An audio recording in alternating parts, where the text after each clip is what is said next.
Assalamualaikum warahmatullahi wabarakatuh dan selamat sejahtera.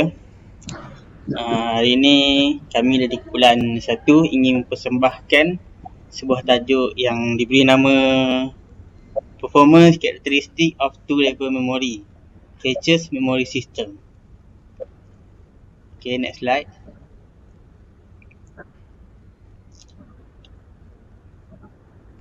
Okay, definisi cache memory system ni, dia cache memory ni dia adalah satu hardware yang kecil yang terdapat di dalam komputer ataupun laptop anda. Jadi dia tak mengambil ruang yang sangat banyak. Itu yang kedua, CPU ni dia akan akses lagi banyak. CPU ni akan akses cache memory ni lagi banyak daripada dia akses RAM. Dia sebagai contoh, kalau CPU ni dia nak data tentang sesuatu ni, dia first kali dia akan pergi dekat cache dulu, dia akan cari data tu. Kalau data tu ada, dia akan ambil dan dia bawa pergi CPU tu. Kalau dia tak ada dekat cache, dia akan pergi dekat RAM lah. Lepas tu yang ketiga, cache memory ni dia menghasilkan keakseskan data yang sangat laju untuk prosesor. Lepas tu yang keempat, caches ni dia menyimpan data yang selalu digunakan oleh CPU, seperti program, aplikasi dengan data. Lepas tu yang kelima pula, caches ni dia senang, data daripada caches ni senang diambil, senang dicari untuk dibawa kepada prosesor. Lepas tu yang seterusnya, caches ni dia merupakan satu memori yang paling laju dalam komputer. RAM pun tak laju macam caches. Lepas tu caches ni dia ada 3 tempat. Yang pertama kali dia ada dekat motherboard, ada dekat CPU ataupun RAM.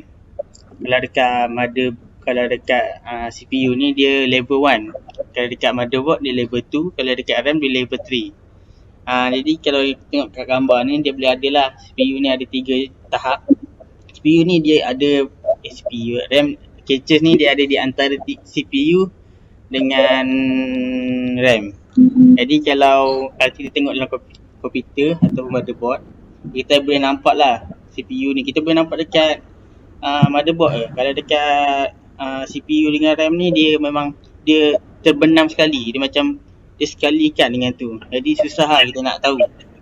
Jadi kalau 3 level ni, dia pada dulu dia ada 1 level je. Lepas tu sekarang ni dia naikkan sampai 2. Lepas tu yang paling latest ni 3 level. Jadi antara level 1, 2, 3 ni, tiga-tiga dia rasanya dia berguna lah kepada komputer pada zaman sekarang ni, dengan yang ada yang RAM sampai 128GB. Jadi dia sesuai lah untuk 3 level. Kalau dia 128GB RAM, dia susah lah nak cari satu-satu, sebab dia akan read satu-satu. Macam HDD kan, HDD punya ni storage. RAM ni dia nak ambil data daripada HDD ni, dia mengambil masa sangat lama lah. Jadi dia terpaksa lah mengupgrade ke level-level ni bagi dia banyak. Sebab kan makin zaman kan makin maju. Jadi orang kan makin nak komputer yang lagi laju. Jadi terpaksalah ada banyak caches ni.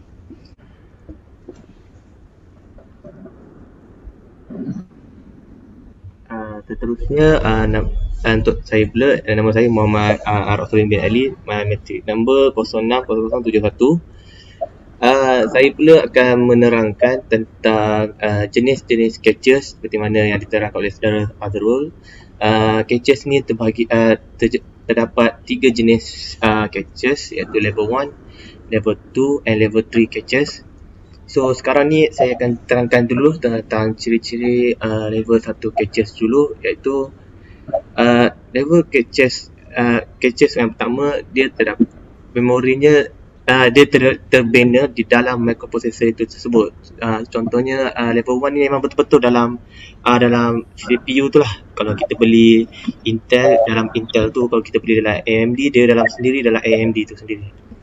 So seterusnya pula ialah caches ni dia menyimpan access yang data daripada dalam microprocessor tu sendirilah. So mana-mana data daripada microprocessor dia akan disimpan di caches dulu, di level 1 ni.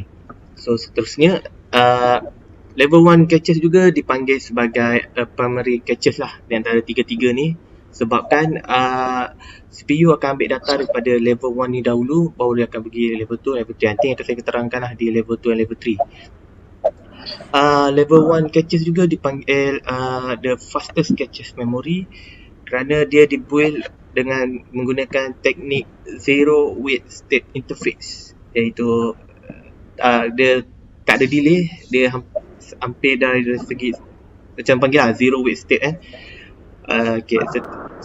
Akhir sekali untuk level 1 caches ni ialah yang terbarunya microprocessor yang terbaru sekarang. Level 1 caches ni dia terbahagi pada dua juga. Satu, dia digunakan untuk menyimpan data. Satu lagi, dia digunakan untuk execute data yang dilakukan oleh microprocessor. Terusnya level 2 caches. Untuk level 2 caches pula, dia terbina di luar CPU dan di antara RAM. So dia terbina di dalam motherboard tu sendiri, di dalam ke ditampal lah di atas motherboard tu. Dia tak di mana-mana pun. So keduanya dia dipanggil secondary ataupun external, sebab dia di luar CPU dan di luar RAM juga. Level 2 juga pertama kali diintroduce di dalam Intel Pentium dan Pentium Pro Power. Level 2 caches juga digunakan sebagai jabatan di antara sekiranya CPU nak dapat data daripada RAM, level 2 akan jadi jabatan lah untuk menghubungkan CPU ke RAM. Seterusnya untuk belum level 3 lagi, ada level 2 lagi. Okay, untuk level 2 juga oleh kerana dia tengahan antara level 2 and level 1 and level 3. So level 2 ni juga adalah tempat di mana dia yang memproses lah cepat kan. Contohnya bila kita nak buka website tu, bila kita tutup, bila kita nak buka balik website tu, kita menggunakan dekat level 2 caches yang mencepatkan proses kita buka website tu lah. So nombor 7, pada yang terbaru untuk level 2 caches ni juga diperbaharui teknik dia dengan menggunakan prefetches. Prefetches ni ialah untuk level 2 untuk caches atau boostkan dia punya features lah yang ada dalam level 2 caches ni. Seterusnya ke level 3 caches. Level 3 caches ni masih teknologi yang terbaru yang ada pada zaman sekini lah. Sebab kan banyakkan motherboard ataupun RAM yang lama-lama punya, dia masih tak ada lagi level 3 caches ni, yang dari hasil kajian saya buat lah. So level 3 caches ni dia terbina di antara level 1, level 2. Selain daripada dia terbina di dalam RAM so dia fungsi dia juga sebagai bridge juga antara processor dan processor command and level kegunaan dia lebih kurang macam level 2 juga dia punya caches ni. Saya kurang harap faham sikit untuk level 3 ni, sebabkan level 3 ni teknologi yang terbaru, tapi dia untuk kefahaman kan juga, dia untuk improvekan level 1 dan level 2 caches lah, kegunaan untuk level 3 caches ni. Sekian, terima kasih untuk saya. Nama Nurul Farah Najwa binti Abdullah, nombor matrik 060554. Hari ini akan terangkan pasal locality. Locality ni adalah the basis for the performance advantage of a two-level memory, which is the principle of that is known as locality of reference, yang bermaksud ia adalah basic atau asas untuk performance advantage of a two-level memory yang dikenali sebagai locality of reference. Yang keduanya, prinsip ini menyatakan bahawa memory references itu tend to cluster, iaitu berkelompok. Seterusnya, oleh disebabkan sifat programming itu sendiri, instructions and data tend to cluster together. Maknanya mereka cenderung untuk berkumpul bersama. Kat sini dia ada nyatakan bahawa memory ni over a long period of time, clusters will change. Maknanya untuk jangka masa yang panjang, cluster itu akan berubah. Yang seterusnya, untuk dalam jangka masa yang pendek, cluster will tend to be the same. Maknanya cluster tersebut cenderung untuk sama. Seterusnya,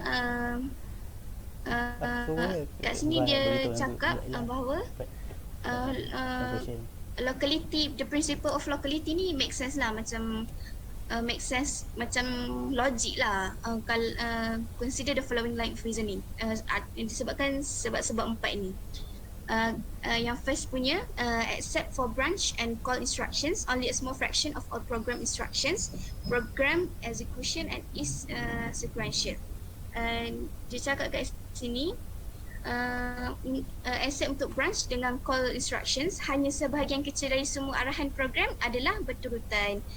Yang keduanya, it is rare, sangat jarang to have a long uninterrupted sequence of procedure calls followed by the corresponding sequence of returns. Sangat jarang untuk dapatkan procedure calls yang tidak terganggu lama.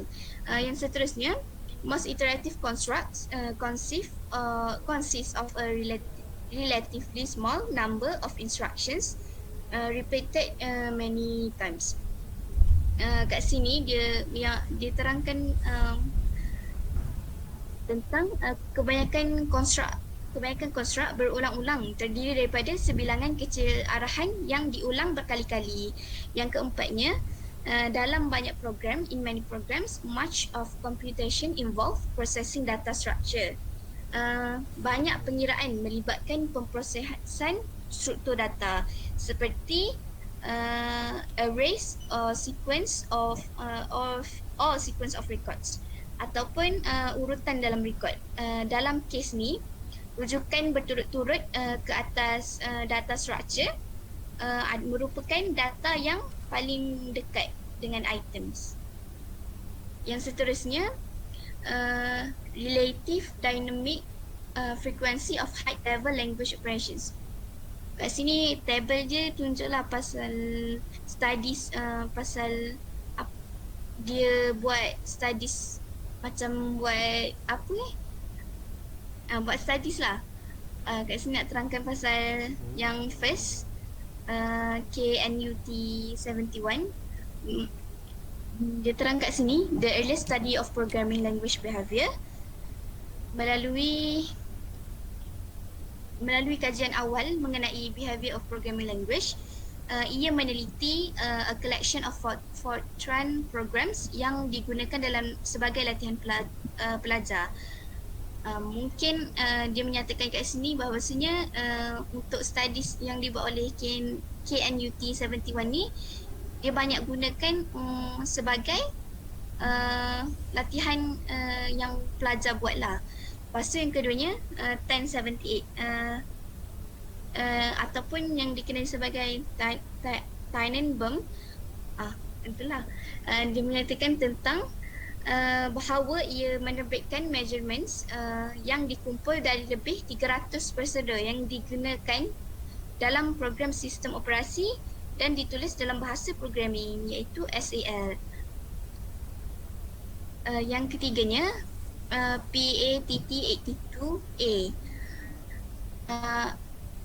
Yang ni kalau nama panjang dia Patterson and Sequin. Dia menyatakan bahawa analyze a set of measurements taken from compilers and programs for typesetting. Menganalisis satu set measurements yang diambil dari compilers dan program for typesetting, computer aided design CAD, sorting and file comparisons. Kat sini dia banyak ambil dari file lah. Yang seterusnya, yang terakhir sekali, HASH83. Hak ni dia menganalisis 4 program yang bertujuan untuk mewakili general purpose scientific computing termasuk fast Fourier transform dan the integration of system of direct differential equations. Kat tabel ni kita dapat tengoklah bahawa bahawasanya melalui keempat-empat kajian ni mereka meluarkan analisis yang berbeza. Okey, dah siap.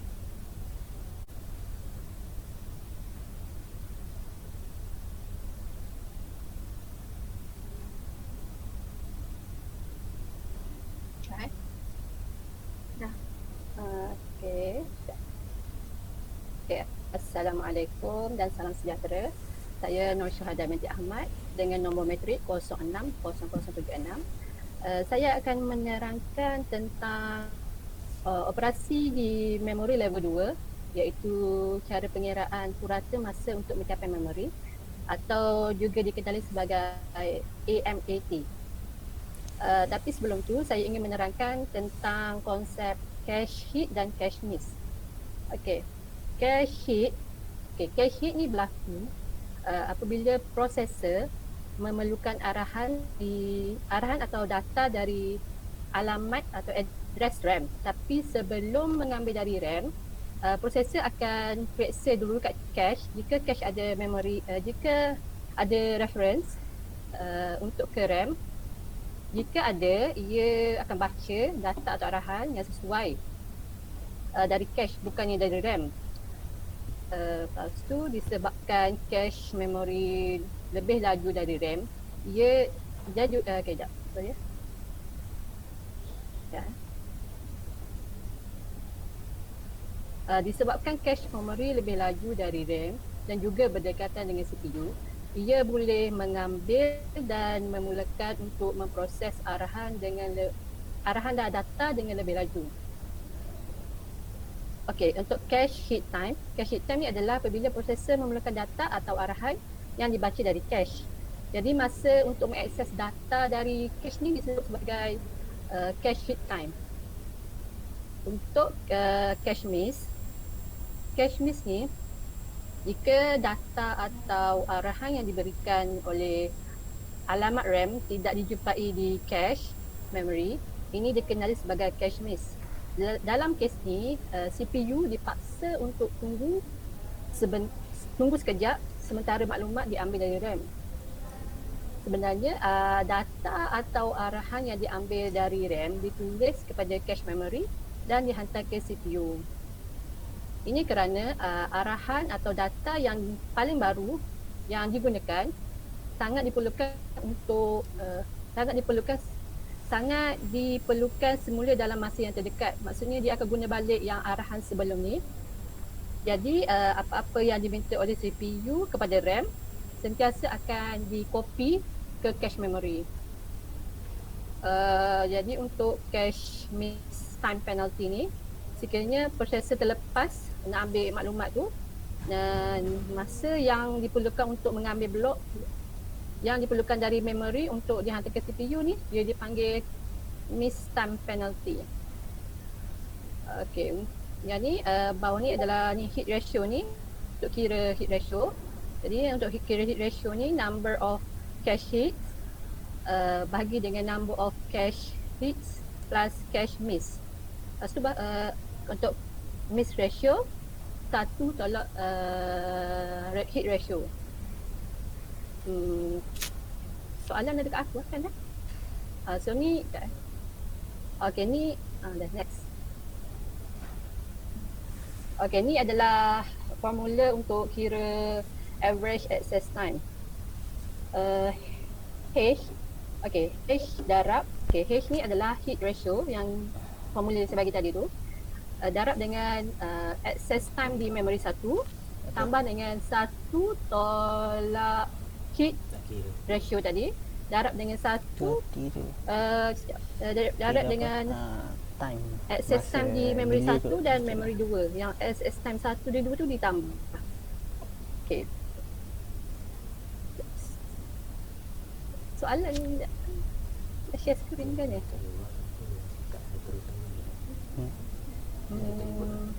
Okey. Okey, ni satu contoh soalan ni. Dia cakap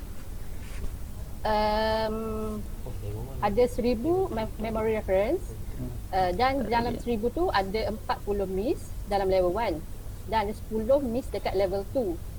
Jika miss penalty kat level 2 ni waktu dia 200 clock cycle, hit time dia kat level 1, hit time kat level 1 adalah 1 clock cycle dan hit time kat level 2 ni 15 clock cycle. Jadi average dia akan jadi, okay, pertama kita kena cari hit ratio untuk level 1 dulu. So yang 1000 ni, 1000 memory ni, reference ni, kita tolak dengan misses tu. Lepas tu kita bahagi dengan 1000 balik, akan dapat 0.96. Lepas tu untuk yang level 2 ni sama juga, 1000 ni tolak 10 bahagi dengan 1000 dapat 0.99. So average time dia kita masukkan yang ni 0.9 ni untuk level 1 ni darab dengan 1 tambah dengan 0.4. 0.4 ni kita yang ni kita convert ke darab dengan 100, kita jadikan ni point. Lepas tu masukkan yang 0.99 ni darab 15 tambah 0.01 darab 200, dapatlah 1.36 clock cycle. Okey. Takat tu dah sahaja daripada saya. Terima kasih. Okay, salam sejahtera. Nama saya Zuraili Philip. Nombor metrik 060355. Sekarang saya akan sambung kepada persembahan kepada dua tahap atau peringkat memori. First consider cost adalah combined cost, iaitu gabungan kos dengan formula CS sama dengan C1 S1 tambah C2 S2 per S1 tambah S2. Yang ini adalah formula untuk cari purata kos per bit combine dua level memory. Jadi kau tengok dia punya tukar dia, doktor bagi rubrik. Sebelah akan lebih makro. Kanan adalah sel raja ataupun graf terhadap relationship of average memory cost to relative memory size for a two level memory. Line yang pertama, garis yang pertama adalah C1 over C2 sama dengan 10. Jika C1 lebih banyak berbanding C2, this requires size S1 lebih kecil daripada S2. Sebab itu garis yang pertama dia melengkung menurun. Dan yang kedua, line yang kedua adalah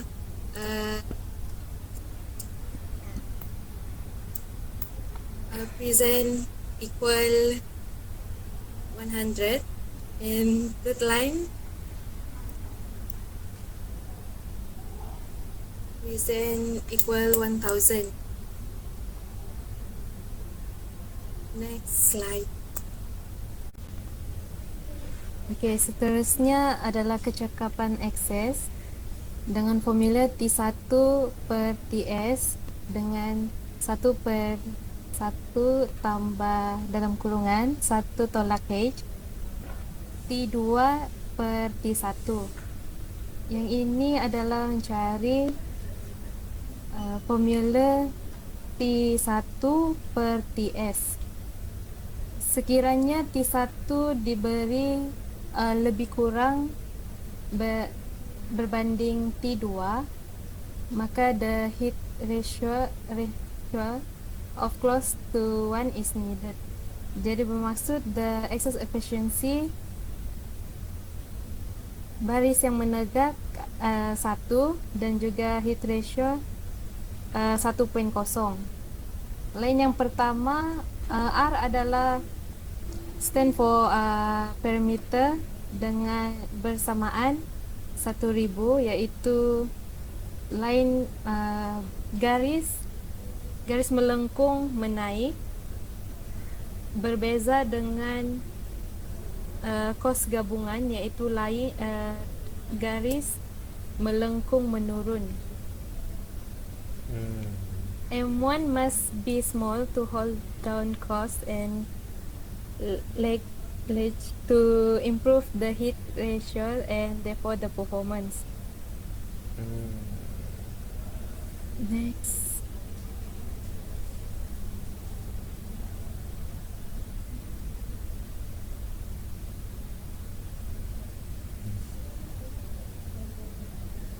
Next adalah hit ratio, iaitu sekiranya M1 sama dengan size memori M2, maka the hit ratio adalah 1.0 dan memory size pun 1.0.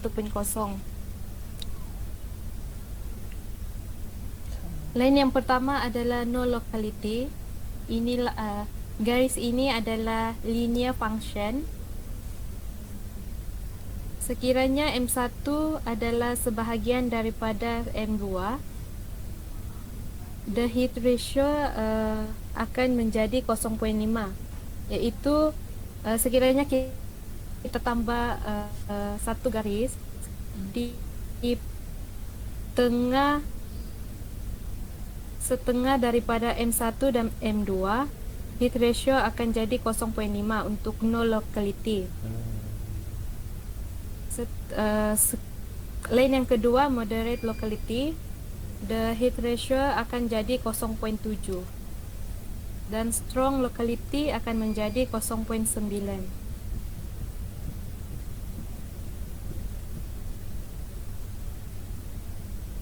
If there is strong locality, dia akan mencapai satu value hit ratio yang tinggi, tetapi size memori dia lebih kecil berbanding dengan no locality. Kalau no locality, the memory size lebih besar berbanding strong locality. Next.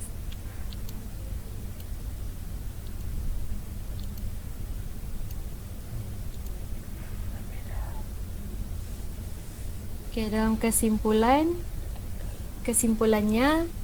ingatan ataupun memori cache ni digunakan untuk mempercepatkan pencapaian data, kerana cache memori ini dia menyimpan data ataupun maklumat yang telah diakses untuk sesuatu pemprosesan tu dia lebih cepat dan dia berfungsi untuk mempercepatkan capaian kepada data pada komputer dan memudahkan kerja pemproses dan mempercepatkan prestasi memori. Betul. Setuju. Itu saja, terima kasih. Betul, setuju. Sekian, terima kasih. Sekian, terima kasih.